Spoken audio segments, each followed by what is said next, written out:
حضرت موسیٰ علیہ السلام کا زمانہ مبارکہ ہے، ایک شخص نے اپنے کزن کو، اپنے چچا کے بیٹے کو، چچا زاد کو قتل کر دیا اور خود ہی اس کا مدعی بن کے حضرت موسیٰ کے پاس آیا کہ بتائیے جناب میرے اس بھائی کو کس نے قتل کیا ہے؟ حضرت موسیٰ نے ایک سادی سی بات کی، کیا فرمایا؟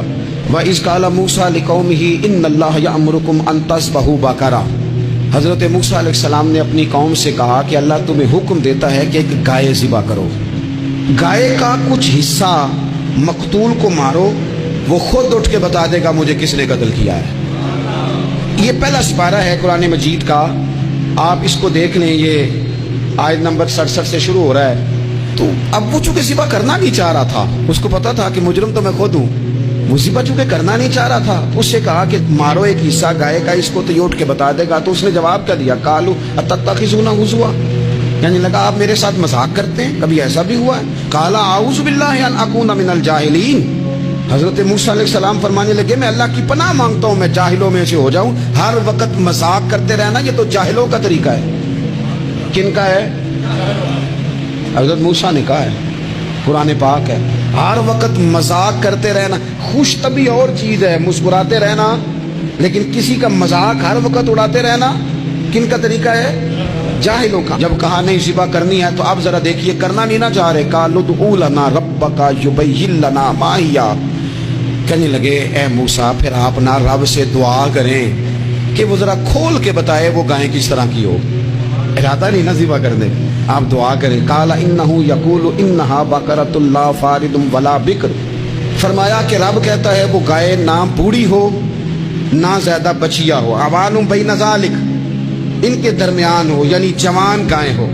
فافعلوا ما تؤمرون، کرو جس کا تمہیں حکم دیا جا رہا ہے۔ قالوا ادع لنا ربک یبین لنا ما لونها، لو اگلی بات سن لو، کہنے لگے آپ دعا کریں رب سے کہ وہ کھول کے بتائے اس کا رنگ کس طرح کا ہو، رنگ بتائیں کس طرح کا ہو۔ قال انہ یقول انہا بقرۃ صفراء، فرمایا رب فرماتا ہے کہ صفراء رنگ کی ہو، یعنی گہرے زرد رنگ کی ہو، کہ رب فرماتا ہے اس طرح کی گائے ذبح کرو۔ فاقع لونہا تسر الناظرین، اور جب کوئی اسے دیکھے تو اسے اچھا بھی لگے، آنکھوں کو اچھی لگے وہ گائے، اس طرح کی گائیں ذبح کرو۔ لو اتنی باتیں بتا دی۔ قالوا ادع لنا ربک یبین لنا ما ہی، کہنے لگے نہیں آپ پھر دعا کریں اللہ ذرا کھول کے بتائے گائیں کس طرح کی ہو۔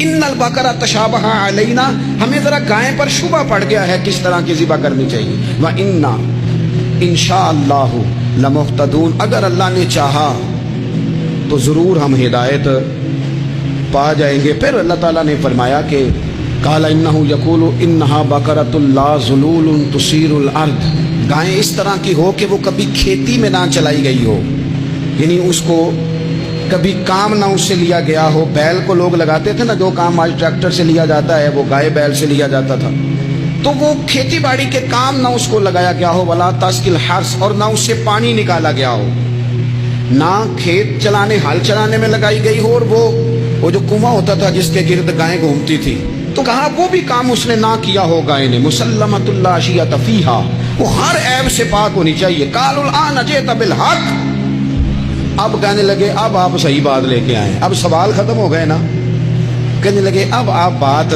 فذبحوہا، انہوں نے ذبح کر دی۔ وما کادوا یفعلون، پر ایسا کرتے نظر آتے، لگتا نہیں تھا کریں گے ذبح پر ذبح۔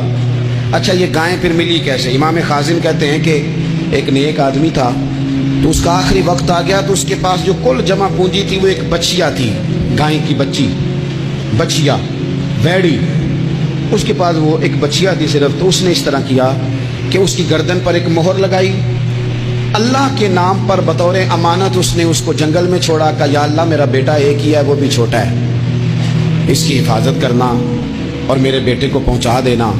بچہ بالغ ہو گیا، اس کی ماں نے کہا بیٹا جو امانتیں رب کے پاس رکھوائی جائیں نا ان میں خیانتیں نہیں ہوا کرتی، جا کے جنگل میں آواز دے تیری گائے واپس آ جائے گی۔ اس نے جا کے جنگل میں آواز دی کہ وہ جو میرے باپ نے امانت رکھوائی تھی وہ کدھر ہے؟ وہ نشان لگی ہوئی گائیں دوڑتی ہوئی اس کے پاس آئی۔ واللہ خیر الرازقین، جب رب بندوبست کرے، جب اللہ بندوبست کرے تو پھر معاملہ اور ہوتا ہے۔